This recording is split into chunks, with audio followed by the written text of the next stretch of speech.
Hello, and welcome to Stop, Let's Team Up, My Legion Adventure, episode 54. Wow. So, this is a big deal for me this week.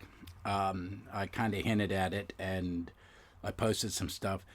What we're about to talk about, Adventure Comics 350 and 351, is one of my top 3 Legion stories of all time, I think. I put this up with Great Darkness Saga, and I don't even know what my third one, but okay, it's in my top 2. This one is so important to me as a fan that I've been waiting until we got to it.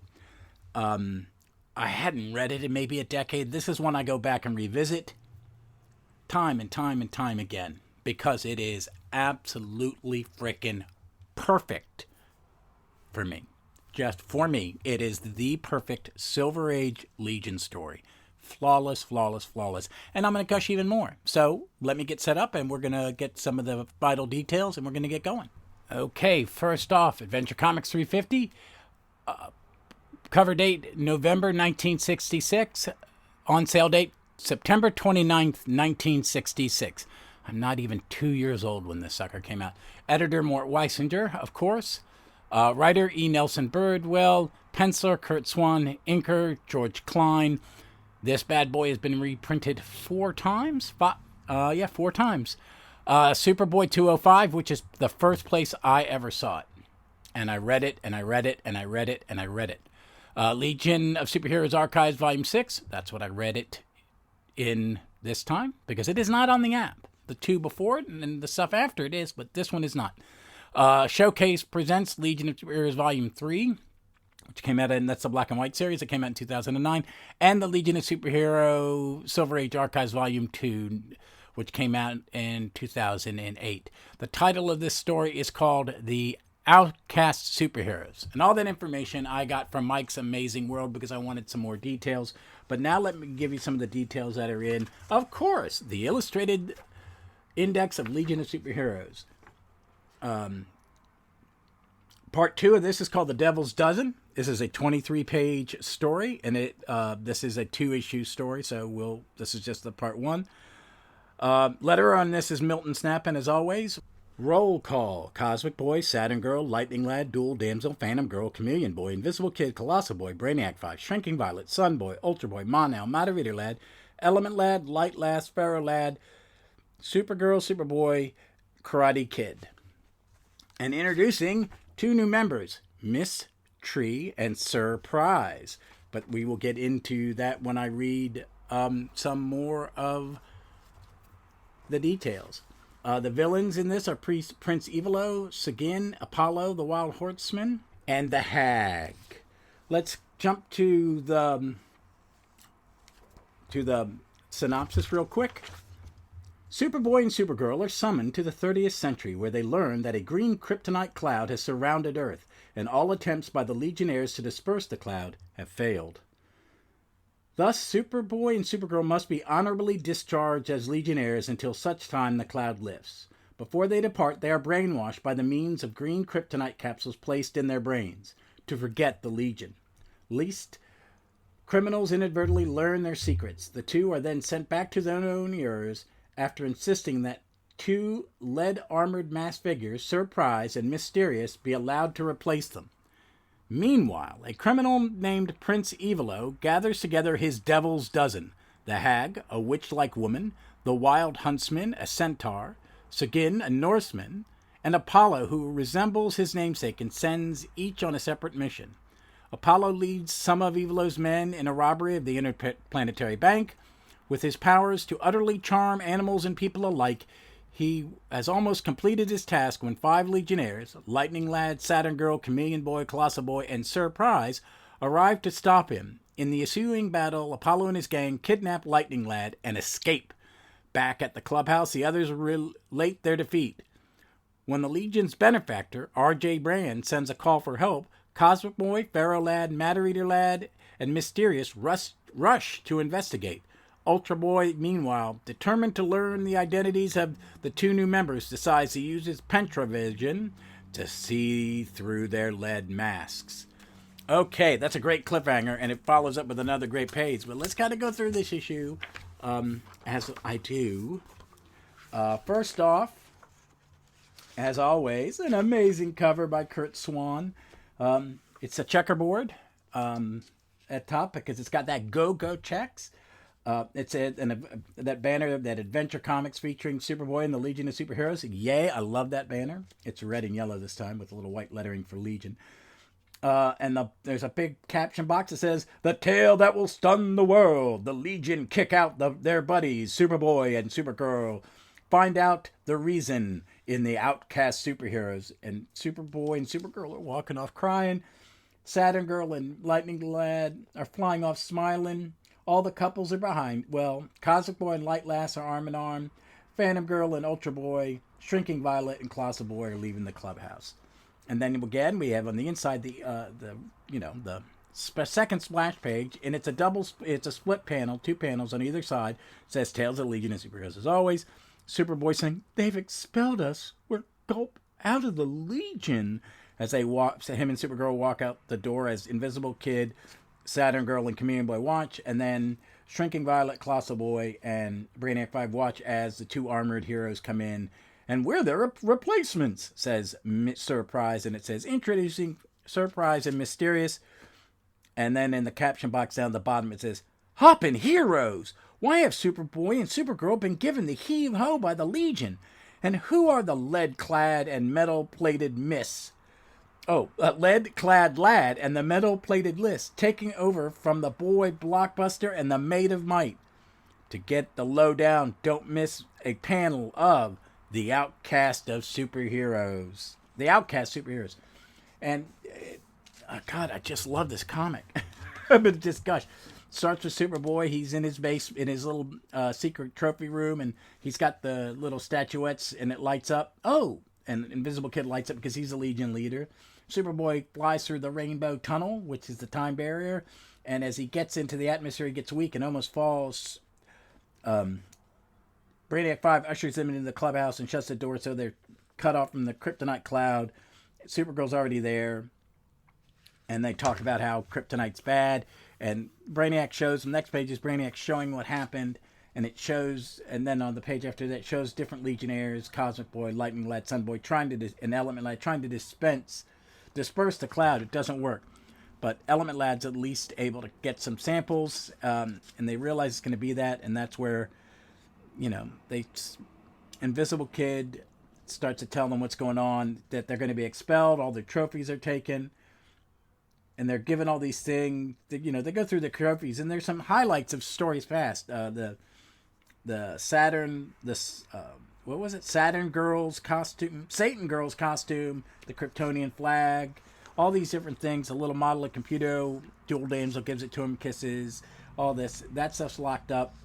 Shrinking Violet goes into their brain, and the X-ray machine is basically Ultra Boy using his Pentravision, and she flies up their nose and places kryptonite capsules in the brain, and she has to get out before she's eaten by their white corpuscles. She's in Superboy's brain, so she needs help. She needs to cry, so they send her to the eye duct, and he remembers sad things about his parents, and then his tear, and he comes on out.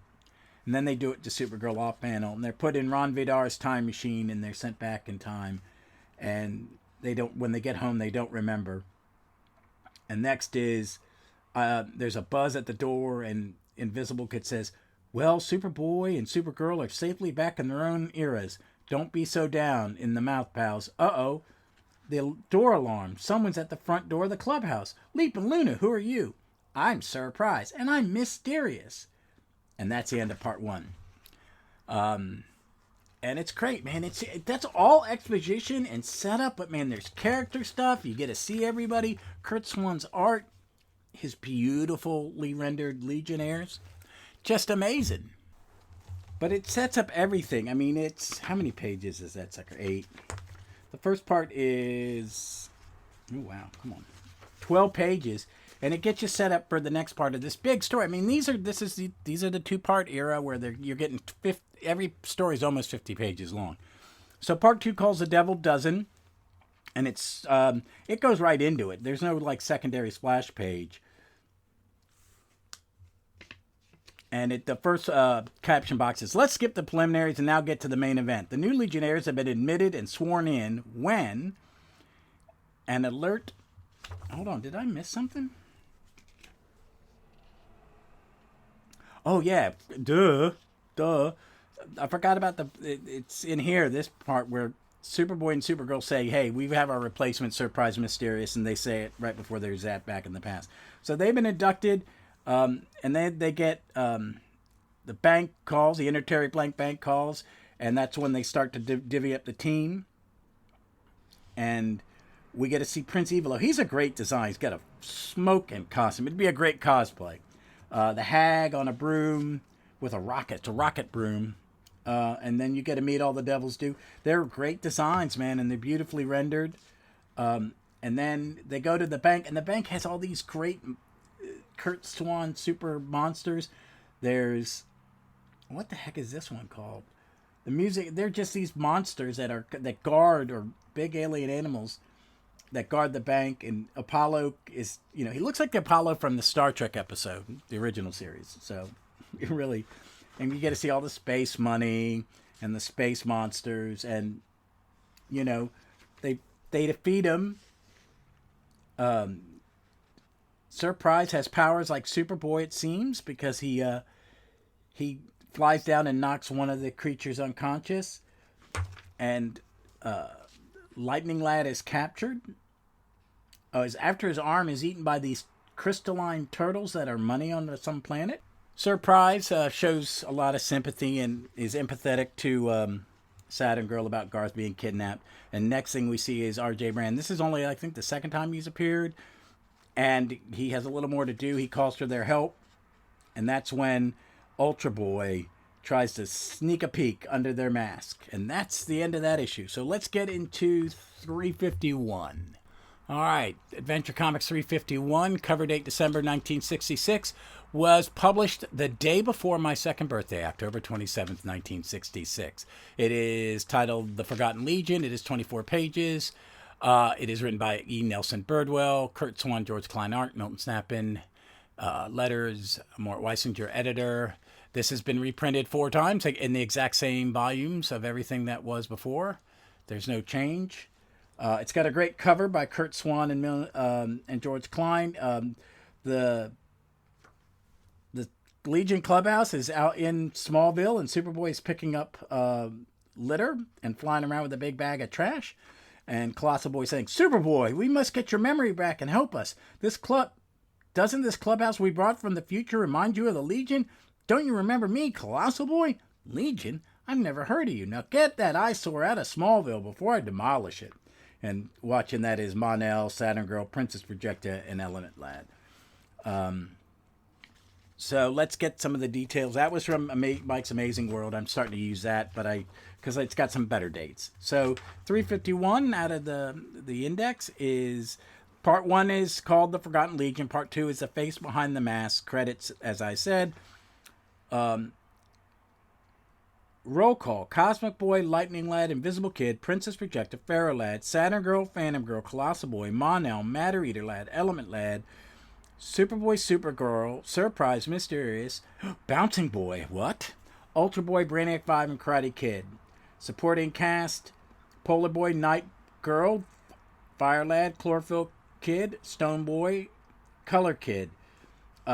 Revealed to have joined the Substitute Legion. Beepo, Comet, Streaky, Crypto, RJ Brand.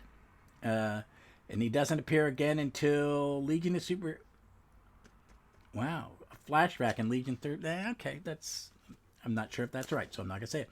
Villains: Prince Evilo, Hag, Sujin, Paulo, the Wild Huntsman, Master Piccolix. Shrinking Violet only has a cameo. I don't know why. That is silly. So here is a synopsis. Invisible Kid slugs Ultra Boy, stopping his attempt to learn Surprise's identity. Meanwhile, Cosmic Boy, Pharaoh Lad, Matter Eater Lad, and Terious reach the small planet that is the Brand Estate. The 4 Legionnaires meet the Hag, who conjures up pictures showing the fate of each hero. After she vanishes, the Legionnaires retreat, Mysterious advising them that they need to create a spell to counter their enemy's magic. As needed ingredients for the spell are not available, the Legionnaires at the clubhouse, as well as the Legion of Substitute Heroes, are pressed into service. The superheroes time travel to Superboy's era to enlist his aid. Because the green kryptonite capsule is still erasing his memories of them, Element Lad changes it to helium. Now recognizing the Legionnaires, Superboy, accompanied by Mon-El, flies to Master McPickle's fifth dimension to get one of the ingredients, a lock of McPickle's hair. Chuck Tane, the former bouncing boy who has been left to guard the clubhouse, is captured by Seguin, who brings him before Evil-O. Arriving at Stanhope College in Supergirl's era, the substitute heroes find that she doesn't recognize them and summons the Legion of Super Pets to attack them. In the battle that follows, Comet leaves a hoof print in a slab of cement, thus giving the heroes the needed ingredient, the print of an enchanted shoe. The two teams bring their items to Mysterious, who then mentions that the Wild Horseman has kidnapped Matter-Eater Lad. The hag reappears, and Mysterious uses the ingredients to cast a spell which transforms the hag back to her real self, Dream Girl's sister, the White Witch of the planet Nultor. Surprise and Mysterious then reveal themselves to be Starboy and Dream Girl, and the Legionnaires invite them to stay as members. The White Witch leads the heroes to Tartarus, Evil-O's planet, where they find that his doctor has double-crossed him, giving Lightning Lad a human right arm, reducing Matter-Eater Lad to normal weight, and recreating the super plastic fluid, restoring Chuck Tane's bouncing powers. A battle erupts in which the Legion easily defeats Evil-O and his men, and learns that the doctor had helped them in revenge for the inhuman face Evil-O had given him in an earlier experiment. Finally, Superboy and Supergirl are able to rejoin the Legion as a new substitute Legionnaire, Color Kid, has altered the color of Kryptonite cloud and capsules from blue to green, which has no effect on them. That's why, most of you who are listening to this have read these stories, but I kind of wanted to keep the reveal because when I read Superboy 205, which is one of those 100-page giants, shout out to Pete and Dave for talking about those because they're amazing, and I'm going to pull mine out and take some pictures of me holding it because it's an amazing comic. But that's where I read it, and that's where I fell in love with the story. It's where I fell in love with Kurt Swan and George Klein, and it really cemented when I finally got to be able to go back and get the Adventure Comics Digest and any reprint and then the archives and do rereads of Legion from the beginning. You know, I had started with Grell and with Cockrum and then Grell and then Levitz and them, but this story is so important to my fandom that you can hear how excited I am. I'm sitting in my apartment alone with my animals, waiting for my buddy to come over to watch Picard season 3 premiere, and all I could think about all day at work is I want to come back and reread this again, and I want to talk to you guys about it, and I just gab about it. This story is absolutely amazing, and I haven't even done the second issue run through because that synopsis is so good. Okay, let's start. The splash page to the second issue. It's got the Super Pets attacking the substitutes, and it says The Forgotten Legion, Part 1. What happens when the Legion of Superhero needs help from Superboy and Supergirl? Do they send a time SOS to the 20th century teens? That's not how they used to do it. Before the Legionnaires expelled the Boy of Steel and the Maid of Might, erased their memories of the Legion and replaced them with a couple of masked characters called Surprise and Mysterious, everybody gets into the act, even the substitute heroes and the Super Pets and a very special guest villain. And then it's got the roll call: Colossal Boy, Cosmic Boy, Element Lad, Pharaoh Lad, Invisible Kid, Lightning Lad, Matter-Eater Lad, Mysterious, Mon-El, Princess Projecta, Saturn Girl, Surprise, Ultra Boy, Legion of Substitute Heroes, Chlorophyll Kid, Color Boy, Fire Lad, Night Girl, Polar Boy, and Stone Boy. And then we go into it. And page 2, and I'm going to quote Jimbo, he loves the punch. He loves the punch, man. It's a great panel, and I'm going to share that panel by itself. That may become my profile pic. But it's great, and they go off, and it's so great. Swan's art is perfect. Matter-Eater Lad, now that he's big and bulky, he looks, it's just, they're perfect. And every bit of this story is so well plotted out, and it's so well drawn.